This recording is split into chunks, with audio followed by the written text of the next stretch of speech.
دو لفظ یاد رکھیے، ایک ہے اہم، ایک ہے مہم۔ کربلا میں حبیب وہ بنا جس نے اہم اور مہم کے فرق کو سمجھا۔ کربلا میں ہور وہ بنا جس نے اہم اور مہم کے فرق کو سمجھا۔ بچوں کے سمجھانے کے لیے انگلش میں اگر بولیں تو important and most important, Urdu میں کہیں تو ضروری اور بہت ضروری۔ اگر ہمیں یہ پتہ نہ ہو کہ اس وقت ضروری کیا ہے اور بہت ضروری کیا ہے، اس وقت واجب کیا ہے اور اوجب کیا ہے، ایک فکر جو بہت پہلے سے ہماری مجالس میں پھیلائی جاتی ہے کہ بھائی مجلس افضل ہے یا نماز افضل ہے، یہ سوال ہی بیسیکلی غلط ہے۔ جو نماز اور مجلس کا مقابلہ کروائے، یہ بالکل ایسے ہے کہ انسان پوچھے کہ محمد افضل ہے یا علی افضل ہے۔ مفاضلہ آپ کروا سکتے ہیں لیکن اس طرح تقابل آپ نہیں کروا سکتے۔ نماز کس کی؟ خدا کی۔ مجلس کس کی؟ حسین کی۔ حسین کس کے؟ محمد کے۔ محمد کس کا؟ خدا کا۔ تو ذکر حسین بھی ذکر خدا ہے، اور ذکر خدا بھی دراصل ذکر حسین ابن علی ہے۔ لیکن فرق کو سمجھنا ہے کہ میں نے کس وقت کیا کرنا ہے۔ اللہ کی بھی اطاعت واجب ہے، ماں باپ کی بھی اطاعت واجب ہے۔ اس کو اس طرح میں سمجھاؤں، اگر آج مجلس میں کوئی یہ سوال کرے کہ مولانا ماں باپ افضل ہیں یا اللہ افضل ہے، تو آپ کیا جواب دیں گے؟ اللہ افضل ہے۔ اب بندہ مصلی پہ کھڑا ہوا اور اس نے نیت کی کہ مثلا 2 رکعت صبح کی نماز پڑھتا ہوں واجب قربتاً اللہ۔ نماز کس کی؟ اللہ کی۔ اب اس نے کہا اللہ اکبر، جیسے نماز شروع کی، ایک کمرے میں اس کی بوڑھی ماں، گھر میں کوئی اور خیال کرنے والا نہیں، اور بوڑھی ماں نے ایک مرتبہ آواز دی، میرے لال مجھے پیاس لگی ہے، پانی کا گلاس پلا دے۔ بندہ حالت نماز میں ہے۔ اب سوال یہ کیا جائے کہ اللہ افضل ہے یا ماں افضل ہے؟ حکم شریعت یہ ہے کہ دوبارہ ماں اسے آواز دے، بیٹا میں پیاس سے مر رہی ہوں، مجھے ایک گلاس پانی کا پلا دے۔ تیسری بار آواز دے کہ بیٹا مجھے پانی پلا دے۔ حکم ہے کہ نماز کو توڑو گے اور ماں کی آواز پر لبیک کہو گے۔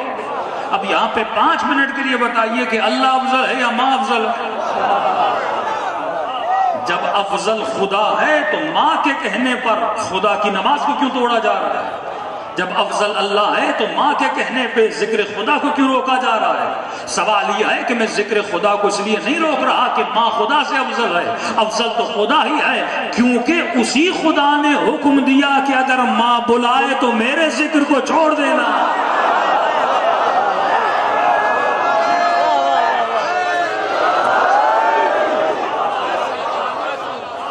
یہ سوال ہی غلط ہے کہ مجلس افضل ہے یا نماز افضل ہے۔ سوال یہ ہے اگر خدا کہے گا تو مجلس کو جاری رکھیں گے، اگر خدا کہے گا کہ اذان کی آواز آئے، اور ایک لفظ شیعہ اذانوں میں ہے، اہل سنت کی اذانوں میں نہیں ہے۔ کون سا لفظ ہے؟ حی علی الصلاۃ، وہ بھی کہتے ہیں حی علی الصلاۃ، حی علی الفلاح، وہ بھی کہتے ہیں حی علی الفلاح۔ ایک لفظ ہے حی علی خیر العمل۔ یہ جو علی کی ولایت کو مانتے ہیں وہ اس لفظ کو اپنی اذانوں میں لاتے ہیں، جو ولایت کا اقرار نہیں کرتے وہ اپنی اذانوں میں یہ لفظ نہیں لاتے۔ جو خود کو شیعہ کہتے ہیں، اثنا عشری کہتے ہیں، جو حجت خدا کو ماننے والے ہیں، وہ اپنی اذانوں میں کہتے ہیں کہ حی علی خیر العمل۔ اے مسلم، اے مومن، اے علی والے، اس عمل کی طرف آ جو ہر عمل سے بہتر ہے۔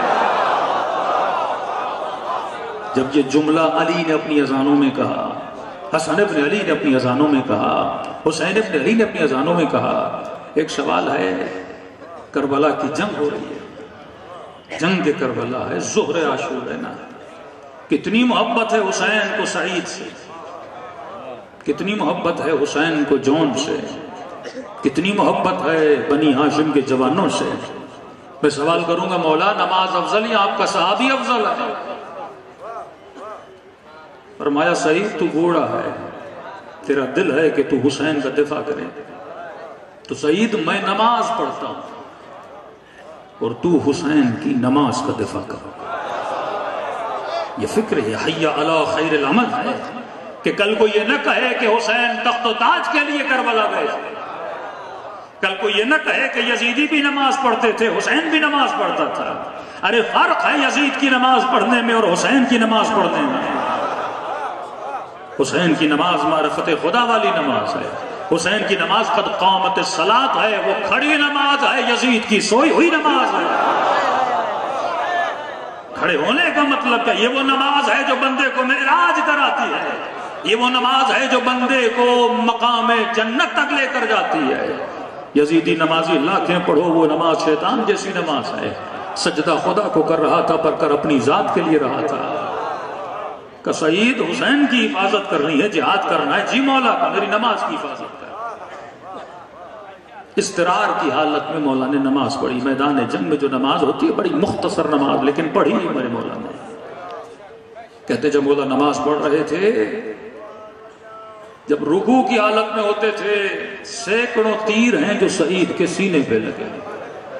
بوڑھا اتنا ہے کہ کمر جھکی ہوئی، آنکھوں کے ابرو اتنے بڑے تھے کہ نظر نہیں آتا تھا. تاریخ لکھتی ہے سعید نے رومال اتارا، اپنے ماتھے پہ اور پیشانی پہ باندھا. کمر جھکی ہوئی تھی، ایک رومال کس کے اپنی کمر پہ باندھا، اور تیروں کی بارش ہو رہی تھی. کوئی تیر سعید کی آنکھ میں لگتا تھا، کوئی تیر سعید کے ماتھے پہ لگتا تھا، کوئی تیر سعید کے سینے پہ لگتا تھا. تاریخ لکھتی ہے اتنے تیر لگے کہ بدن سے خون بہنے لگا. اب جب خون بہنے لگا تو بدن میں کپ کپاہٹ طاری ہو گئی. ایک مرتبہ سعید نے مڑ کے دیکھا کہ مولا حسین ابھی قیام کی حالت میں، بدن میں طاقت نہیں. اتنا قریب تھا کہ سعید جھکتا ہوا، اس کا سر جھکنے لگا. اس نے دونوں ہاتھوں کو اپنی کمر پہ رکھا اور اپنے بدن کو کہا بس اتنی مہلت دے، حسین سجدے میں چلا جائے. کیونکہ اگر میں جھکوں گا وہی تیر حسین ابن علی کو لگے گا. یہ ہے حی علی خیر العمل. مقصد مجلس یہ ہے. مجلس کا مقصد نہیں کہ ہم روئیں، گھوا کریں اور چلے جائیں. اگر مجلس مجھے جنت کا راستہ نہ دکھائے، اگر مجلس کے ذریعے سے میرے وجود میں معرفت حسین نہ آئے. کسی نے میرے مولا زین العابدین سے پوچھا مولا آپ سب کہتے ہیں کہ آپ کے بابا کی شہادت سجدے میں ہوئی، کہاں سجدے میں ہوئی؟ کہ مولا دوسری طرف آپ کہتے ہیں کہ اتنے زخم تھے بدن پہ. کہ مشہور جملہ ہے کہ حسین اور حسن کے بدن میں فرق یہ تھا، حسن کے بدن پر تیر تھے اور حسین کا بدن تیروں پر تھا. اب تصور کیجئے اگر تیر کی لمبائی اتنی بھی ہو اور مولا حسین کا بدن تیروں پر ہے تو کم از کم زمین تیر کی لمبائی کے مطابق مولا حسین کی پیشانی سے فاصلے پر ہے. سجدہ کہاں کیا جاتا ہے؟ خاک پر. سجدہ کہاں کیا جاتا ہے؟ مٹی پر. کہ مولا جو بدن تیروں پر ہو اس بدن میں سجدہ کیسے کیا؟ یہاں میرے مولا زین العابدین کی آنکھوں میں آنسو آ گئے. فرمایا تو سچ کہتا ہے بدن تیروں پر تھا، لیکن میرے بابا نے اپنے دونوں ہاتھوں سے خاک کربلا کو جمع کرنا شروع کیا. اتنی خاک جمع کی کہ حسین کی پیشانی خاک کربلا پہ جا کے پڑی. زندان شام میں آدھی رات کا وقت ہے. امام سجاد دیکھتے ہیں بی بی زینب وضو کرتی ہے، لیکن جب وقت نماز ہوتا ہے تو بیٹھ کے نماز پڑھتی ہیں. یہ عالمہ مکتب علی ہیں. بیٹھ کے نماز بندہ تب پڑھتا ہے جب اتنی تکلیف ہو کہ کھڑا نہ ہو سکے. ایک مدینے میں زینب کی ماں نے بیٹھ کے نماز پڑھی، ایک مدینے میں سیدہ زینب نے بیٹھ کے شام میں نماز پڑھی. تو مولا نے فوراً سوال کیا بھوپھی اماں کوئی تکلیف ہے؟ فرمایا سجاد میرے لال زندان میں کھانا بہت کم آتا ہے، میں سارا کھانا بچوں میں تقسیم کرتی ہوں. اب زینب کے بدن میں طاقت نہ رہی کہ کھڑے ہو کر نماز پڑھے. تو بندہ 5 منٹ کتنا سوچے میرا تو پیٹ بھی بھرا ہوا ہے. اس بی بی کے بدن پہ تو تازیانے بھی لگے. اور الوداع کرتے ہوئے امام حسین نے فرمایا بہن زینب مجھے نماز تہجد میں یاد رکھنا. مولا حسین آپ کو کیا ضرورت ہے کہ بی بی زینب نماز تہجد میں یاد رکھے؟ نماز تہجد میں کسے یاد رکھا جاتا ہے؟ ہم جملہ کرتے ہیں اللہم اغفر فلاں، اے خدا فلاں کو بخش دے. کیا حسین کو بخشش کی ضرورت ہے؟ علی عزب اللہ جو امام معصوم ہے وہ کہے کہ بہن زینب نماز شب میں یاد رکھنا. یہ بی بی زینب کو پیغام نہیں، اپنے شیعوں کو پیغام ہے کہ جب قنوت نماز تہجد میں ہاتھ اٹھاؤ تو حسین کی وصیت کو یاد کرنا، اور جب حسین کی وصیت یاد آئے گی تیری آنکھوں میں کربلا کے صدقے میں خدا آنسو جاری کر دے گا. اور پھر میرے مولا فرماتے خدا دو آنکھیں کبھی قیامت میں نہیں روتی، ایک وہ آنکھ جو حسین کے غم پہ روتی ہے، دوسری وہ آنکھ جو اپنے گناہوں پہ روتی ہے. یہ دو آنسو خدا نے آپ کو دیے ہیں. مقصد کسی کی دل آزاری نہیں ہے، لیکن آج تک نہیں ہوا ہماری زندگی میں کہ اذان آ جائے اور ہم مجلس کو کنٹینیو رکھیں. ایک وقفہ دیا کریں کم از کم بیچ میں نماز کا، تاکہ جن کو نماز پڑھنی وہ جا کے نماز پڑھ لیں. اگر ہم وقفہ نہیں کریں گے تو اس گناہ میں ہم شامل ہیں. مطلب ہم لوگوں کو مہلت ہی نہیں دے رہے نماز پڑھنے کی. یہاں ذکر حسین سنا، وہاں مسجد میں جا کے نماز پڑھی تو اس کا سارا ثواب بانیان مجلس کو ملتا ہے. یعنی ایک ایسی نماز جس کے قلب میں حسین کا غم بھی ہے، اور جو کان حسین کا ذکر سن چکے ہیں اور وہی زبان جا کے ذکر خدا کرے گی، تو یہ نماز کربلائی نماز بن جاتی ہے. صلوات پڑھے محمد وعلی محمد.